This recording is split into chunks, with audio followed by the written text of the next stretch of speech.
Hi guys. Today I am going to show you how to type Chinese on iPhone and Android phone.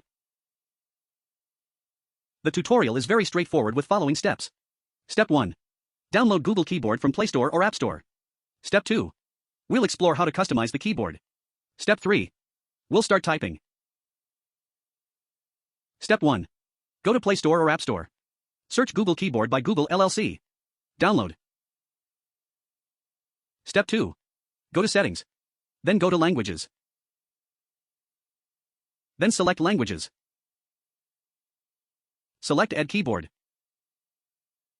Search for Chinese. Then select Chinese Simplified. Select Pinyin keyboard layout as it is more convenient to type English and Chinese at the same time. You will find installed keyboard listed here.